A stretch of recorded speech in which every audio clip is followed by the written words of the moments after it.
Hi guys, welcome back to our channel. మరొక వీడియోతో అయితే నేను మీ ముందుకు రావడం జరిగింది. ఇంతకుముందే మనం చెప్పాం కదా, మన సబ్జెక్ట్కి సంబంధించినటువంటి క్లాసులు అయితే యూట్యూబ్లో పోస్ట్ చేద్దామనేసి. ఇదైతే ఫర్ ద ఫస్ట్ వీడియో అయితే నేను యూట్యూబ్లో పోస్ట్ చేయడం జరుగుతుంది. దానికి మంచి టాపిక్ అనేది సెలెక్ట్ చేద్దామని చెప్పేసి నేనైతే ఈసారి ఒక టాపిక్ అయితే సెలెక్ట్ చేసుకోవడం జరిగింది. ఏంటి ఆ టాపిక్ అని అంటే వికసిత్ భారత్ యూత్ పార్లమెంట్ 2026. ఇప్పుడు భారతదేశంలో ట్రెండింగ్ ఉన్నటువంటి టాపిక్ ఇది అయితే మనం వికసిత్ భారత్గా చెప్పడం అనేది జరుగుతుంది. ఏంటి వికసిత్ భారత్ యొక్క ఇంపార్టెన్స్ ఏంటి అనే విధంగా చూసుకున్నట్లయితే, వికసిత్ భారత్ మనకి స్వాతంత్రం వచ్చి 78 ఏళ్ళు పూర్తయి 79వ ఏళ్ళలో ఉన్నాం. మనకి స్వాతంత్రం వచ్చి ఇన్ని సంవత్సరాలు అయినప్పటికీ కూడా భారతదేశం అభివృద్ధి చెందుతూ ఉన్న దేశంగానే ఉంది. నేను చదువుకున్నప్పటి నుంచి కూడా భారతదేశం అభివృద్ధి చెందుతూనే ఉంది. మీరు చదువుకున్నప్పటికి కూడా ఇప్పటికీ భారతదేశం అభివృద్ధి చెందుతూ ఉన్న దేశంగానే ఉంది. భారతదేశాన్ని అభివృద్ధి చెందిన దేశంగా, డెవలప్డ్ నేషన్గా ఏర్పాటు చేయాలి అని అంటే భారతదేశాన్ని అభివృద్ధి పరచాలి అంటే మనం అంటాం భారతదేశంలో యువత ఎక్కువ. యువత అనేవాళ్ళు భారతదేశంలో ఎక్కువ శాతం అనేవాళ్ళు ఏర్పాటు కావడం అనేది జరిగిందని మనం చెప్తుంటాం. ఈ యువతకి గవర్నమెంట్ సిస్టమ్ మీద ఒక అవగాహన కల్పించడానికి, చట్టసభలు ఏ విధంగా పనిచేస్తున్నాయి, గవర్నమెంట్ యొక్క అడ్మినిస్ట్రేషన్ ఏ విధంగా ఉంది, శాసన నిర్మాణ శాఖ అంటే ఏంటి, కార్యనిర్వహణ శాఖ అంటే ఏంటి, న్యాయ శాఖ అంటే ఏంటి, శాసన నిర్మాణ శాఖలో పార్లమెంట్ అంటే ఏంటి, పార్లమెంట్లో లోక్సభ ఉంటుంది, రాజ్యసభ ఉంటుంది, భారత రాష్ట్రపతి, వీరు ముగ్గురిని కలిపి మనం ఏమంటామంటే భారత పార్లమెంట్గా చెప్పడం అనేది జరుగుతుంది. ఈ పార్లమెంట్లో ప్రజలకు అవగాహన కల్పించాలి, ముఖ్యంగా యువతకు అవగాహన కల్పించాలన్న ఉద్దేశం మీదనే మనం ఏం చేసామనంటే ఈ వికసిత్ భారత్ యూత్ పార్లమెంట్ 2026 అనే కాన్సెప్ట్ని అయితే తీసుకురావడం అనేది జరిగింది. అంటే ఎందుకు, అదేవిధంగా న్యాయశాఖ ఏం చేస్తుంది, ఇప్పుడు ప్రభుత్వం ఇచ్చేటువంటి శాసన నిర్మాణ శాఖ కావచ్చు, కార్యనిర్వహణ శాఖ కావచ్చు, అవన్నీ కూడా ఎవరికి అనుగుణంగా ఉండాలి, ప్రజలకు అనుగుణంగా ఉండాలి. ఒకవేళ ప్రజలకు అనుగుణంగా లేకపోతే వాటిని కొట్టివేసే బాధ్యత ఎవరికి ఉంటుంది అంటే జ్యుడిషియరీ పవర్స్, న్యాయ వ్యవస్థకు అనేది తప్పనిసరిగా ఉంటుంది.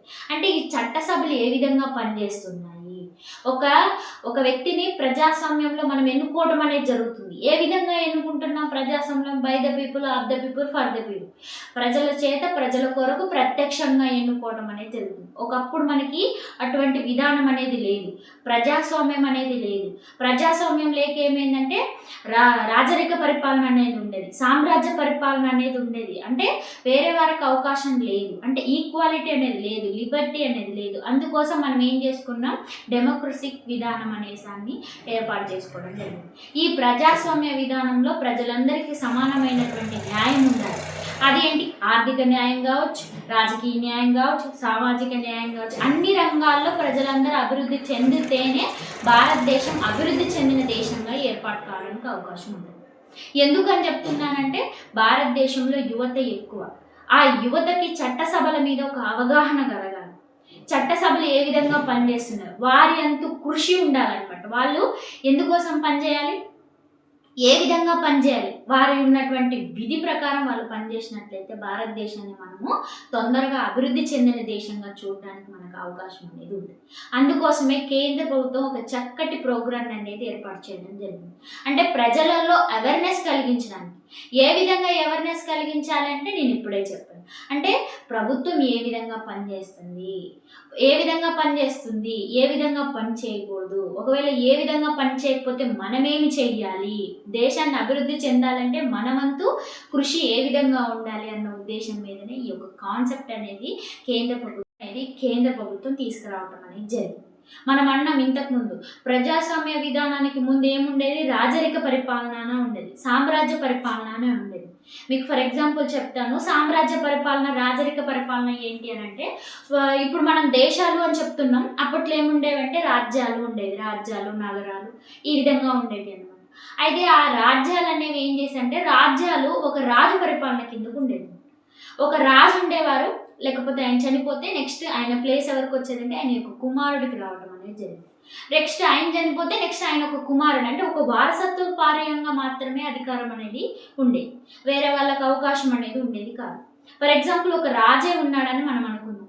ఒక రాజు ఉన్నప్పుడు ఏమైంది అని అంటే, మనకి ఏదైనా సమస్య వచ్చింది, మనకి ఏదైనా సమస్య వచ్చినప్పుడు మనం ఏం చేస్తాము, రాజు దగ్గరికి వచ్చి పలానా సమస్య వచ్చింది, లేకపోతే తప్పు వీళ్ళు చేశారు, తప్పు వాళ్ళు చేశారు అనేసి న్యాయ నిర్ణేతగా మనం ఎన్నుకోవడం అనేది జరుగుతుంది.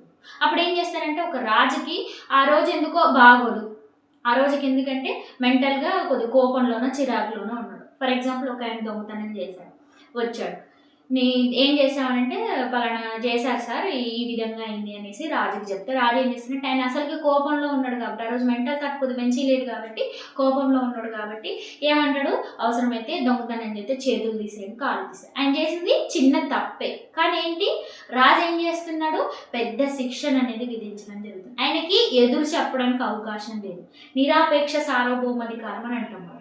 అంటే ఆయనకి ఎదురు చెప్పడానికి కూడా మనకు అవకాశం అనేది ఉండేది లేదు. అటువంటి ప్రభుత్వాలు ఉండేవి, వేరే వాళ్ళకి అవకాశం కల్పించేది కాదు. ఆయన ఏం చెప్తే మనం అది చేయాల్సిందే, ఆయనకి ఎదురు చెప్తే మనము శిక్షార్హులు అయ్యే అవకాశం అనేది ఉండేది. అందువల్ల ఏమైంది అని అంటే వేరే వాళ్ళకి అవకాశం లేకోకుండా, లేదు అందరికీ అవకాశం ఇద్దామంటే కొంతమందికి ఇస్తే ఏమైందంటే ఇంకొక మధ్య విధానం అనేది ఏర్పడింది. ఏంటి అంటే ఒక పక్క బలవంతులు, ఒక పక్క బలహీనులు.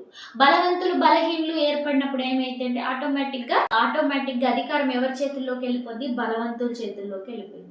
కొద్దిగా డబ్బు ఉంటుంది కాబట్టి, అధికారం ఉంటుంది కాబట్టి, పదవి ఉంటుంది కాబట్టి వాళ్ళు వేరే వాళ్ళని ఏం చేస్తారంటే బానిసలుగా చేసుకోవడం అనేది జరుగుతుంది. ఇలా బానిసలు చేసుకోవడం వల్ల ఒక వర్గ పోరాటం అనేది ఏర్పడుతుంది. ధనవంతుడు ఉంటే ఆటోమేటిక్గా పేదవాడు ఉంటాడు, పెట్టుబడిదారుడు ఉంటే భూస్వాముడు ఉంటాడు అనమాట. ఇట్లా అంటే ఒకరుంటే ఒకరు కంపల్సరీగా ఉండడం అనేది జరుగుతుంది. ఇక్కడ ఏమైందంటే ఈక్వాలిటీ అనేది ఉండదు.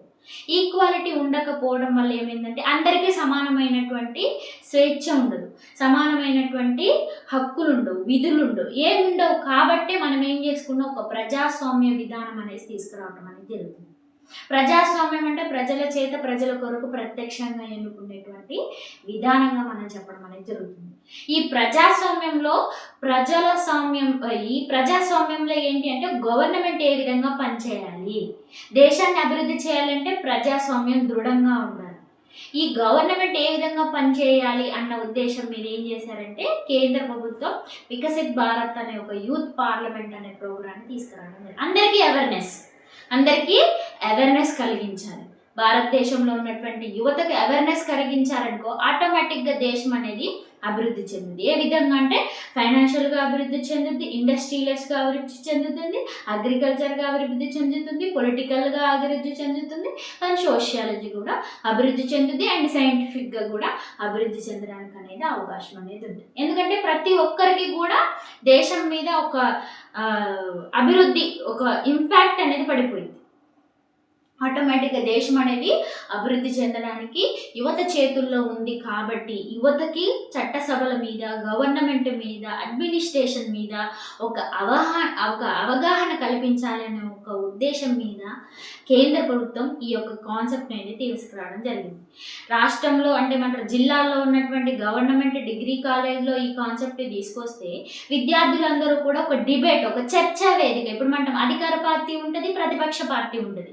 లోక్సభలో ఏ విధంగా అయితే జరుగుతుందో, పార్లమెంట్లో ఏ విధంగా అయితే జరుగుతుందో, రాజ్యసభలో ఏ విధంగా అయితే మనం బిల్లు పెడితే అది చట్టంగా రూపొందడం జరుగుతుందో, అదే విధంగా ఒక సమస్య గురించి మనము పార్లమెంట్లో చర్చా వేదిక ఏ విధంగా అయితే జరుగుతుంది, అధికార పార్టీ ఏ విధంగా అయితే సమాధానం ఇస్తుంది, ప్రతిపక్ష పార్టీ ఏ విధంగా అయితే క్వశ్చన్లు ఏమన్నా అడుగుతుంది, వాడికి వచ్చినటువంటి సమస్యకు తగినటువంటి ఆన్సర్ అక్కడ దొరుకుతుందా లేదా, ఎటువంటి విధానం ద్వారా మనము ఈ యొక్క విధానాన్ని ఏర్పాటు చేసుకున్నాం అన్న ఒక ఉద్దేశం మీద ఈ కాన్సెప్ట్ని అయితే ఏ విధంగా అయితే ఏర్పాటు కావటం జరుగుతుంది. ఒక గవర్నమెంట్ అడ్మినిస్ట్రేషన్ ఏ విధంగా వర్క్ చేస్తుంది.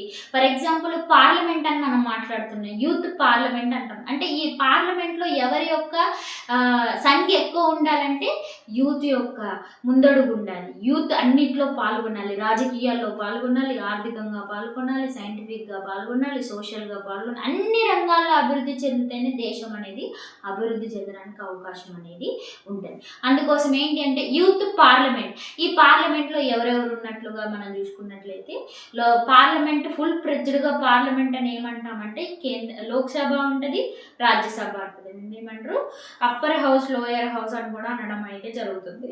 లోక్సభలో 545 మెంబర్స్ ఉంటారు, రాజ్యసభలో 245 మెంబర్స్ ఉంటారు.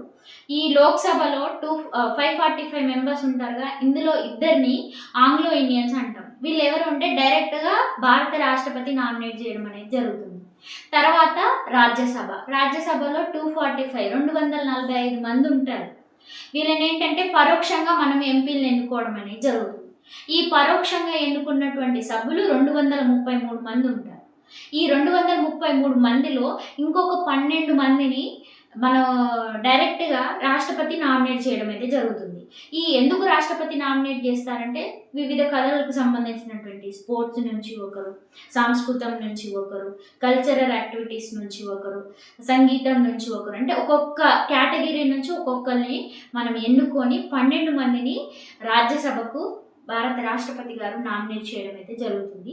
ఈ లోక్సభ సభ్యులు, రాజ్యసభ సభ్యులు మరియు భారత పార్లమెంట్, ఈ యొక్క సిస్టాన్ని మొత్తాన్ని కూడా భారత పార్లమెంట్ అనేసి మనం చెప్పడం అనేది. వీళ్ళు ముగ్గురు ఉండాలి, లోక్సభ ఉండాలి, రాజ్యసభ ఉండాలి, దట్టు ఎవరు ఉండాలి మనకి, భారత రాష్ట్రపతి. వీళ్ళు ముగ్గురు ఉన్నట్లయితే దాన్ని ఫుల్ ఫ్లెడ్జ్డ్గా పార్లమెంట్ సిస్టమ్గా మనం చెప్పడం జరుగుతుంది. సిస్టంలో ఏం చేస్తాము అని అంటే, ఒక సమస్య అనేది ఏర్పడింది అనుకోండి, ఆ సమస్య మీద చర్చ అనేది జరుగుతుంది. లేదంటే ప్రజలకు అవసరమైనటువంటి శాసనాలు ఏర్పాటు చేయాలి కాబట్టి అక్కడ ఏం చేస్తాం, మనం ఒక బిల్లును అనేది ప్రవేశపెట్టడం జరుగుతుంది. ఆ బిల్లు ప్రవేశపెట్టినప్పుడు ఏంటి అని అంటే, ఈ ప్రజలకు ఎంతవరకు ఉపయోగపడుతుంది, అవసరమా కాదా, లోక్సభ వెరిఫై చేసి అందరి సంతక ఆమోదం పొందితేనే అది రాజ్యసభకు వెళ్ళడం అనేది జరుగుతుంది. రాజ్యసభలో ఉన్నటువంటి వాళ్ళు కూడా ఆ బిల్లుని ఆమోదం పొందితేనే అది రాష్ట్రపతి చేతుల మీదకి వెళ్తుంది. రాష్ట్రపతి చేతుల మీదుగా సైన్ చేసి దాన్ని ప్రమోట్ చేసినప్పుడు మాత్రమే అది ఒక చట్టంగా రూపొందడం అనేది జరుగుతుంది. ఈ విధంగా భారత పార్లమెంట్లో ఏ విధంగా చట్టసభలు ఏర్పాటు కావటం అనేది జరుగుతుంది, ఏ విధంగా ప్రజాస్వామ్యాన్ని ఎన్నుకోవడం అనేది జరుగుతుంది, ఏ విధంగా ఒక సమస్యకు పరిష్కారాన్ని ఏ విధంగా ఏర్పాటు చేయాలి, ఒక బిల్లు నుంచి ఒక చట్టం ఏ విధంగా రూపొందుతుంది అనేది భారతదేశంలో యువత ఎక్కువ కాబట్టి ఈ యువతకు చట్టసభల పైన ఒక అవగాహన కల్పించాలి. యువతకు ఏం చేయాలంటే మరీ ముఖ్యంగా న్యాయకత్వ లక్షణాలు అనేది ఏర్పాటు చేయాలి, లీడర్షిప్ క్వాలిటీస్ అంటారు. ఈ న్యాయకత్వ లక్షణాలు ఏర్పాటు చేసినప్పుడు మాత్రమే ఒక వ్యక్తి అభివృద్ధి కావడానికి అవకాశం అనేది ఉంటుంది. ఒక వ్యక్తి ఎప్పుడైతే అభివృద్ధి చెందుతాడో ఆటోమేటిక్గా తన కుటుంబం అంతా కూడా అభివృద్ధి చెందడం అనేది ఉంటుంది. ఒక కుటుంబం అభివృద్ధి చెందిందంటే పలానా కుటుంబాలు కలిపి కొన్ని కుటుంబాలు అభివృద్ధి చెందడం జరుగుతుంది. కొన్ని కుటుంబాలంటే కొన్ని గ్రామంగా చెప్పవచ్చు. ఒక గ్రామం అభివృద్ధి చెందిందంటే ఆటోమేటిక్గా ఒక పంచాయతీ కావచ్చు, ఒక జిల్లా కావచ్చు అభివృద్ధి చెందడం అనేది, ఒక మండలం అభివృద్ధి చెందడం అనేది జరుగుతుంది. ఒక మండలం అభివృద్ధి చెందింది అంటే ఒక జిల్లా అభివృద్ధి చెంది, ఒక జిల్లా అభివృద్ధి చెంది ఆటోమేటిక్గా రాష్ట్రం అనేది చెందుతుంది. భారతదేశంలో ఉన్నటువంటి 28 రాష్ట్రాలు అభివృద్ధి చెందడానికి, తొందరగా భారతదేశం అభివృద్ధి చెందడానికి మన వంతు సహాయం చేయొచ్చు. మన వంతు అంటే యువత వంతు ముందుకు వచ్చినప్పుడు మాత్రమే భారతదేశం అభివృద్ధి చెందినటువంటి దేశంగా మనం చేయడం జరుగుతుంది. మనకంటే చిన్న దేశాలు ఉన్నాయి, మనకంటే పెద్ద దేశాలు ఉన్నాయి, మనకంటే ముందు స్వాతంత్రం వచ్చిన దేశాలు ఉన్నాయి, వెనక స్వాతంత్రం వచ్చినప్పుడు ఉన్నటువంటి దేశాలు ఉన్నాయి. అవన్నీ కూడా భారతదేశం కంటే అభివృద్ధి చెందిన దేశంగా ఏర్పడుతున్నాయి, అంటే డెవలప్డ్ నేషన్గా ఉన్నాయి. మరి మనం ఎప్పుడు భారతదేశాన్ని అభివృద్ధి చెందిన దేశంగా చూడాలి? అంతే కదా, మనం ఎప్పుడు భారతదేశాన్ని అభివృద్ధి చెందిన దేశంగా చూడాలి అంటే యువత ఎప్పుడైతే ఇటువంటి విధానాల మీద అవగాహన కలిగిస్తుంటుందో అప్పుడు మాత్రమే భారతదేశం అభివృద్ధి చెందిన దేశంగా ఏర్పాటు కావటం అనేది జరుగుతుంది అన్న ఒక ఉద్దేశం మీదన ఈ మన కేంద్ర ప్రభుత్వం, మన భారత ప్రధానమంత్రి అయినటువంటి నరేంద్ర మోడీ గారు ఇంత మంచి కాన్సెప్ట్ అయితే తీసుకురావటం జరిగింది. ఈ విధంగానైనా ఈ వీడియో వల్ల అయినా సరే ఎంతో కొంతమందిలో కొంచెమైనా ఒక అవేర్నెస్ కలిగించడం అనేది జరుగుతుంది.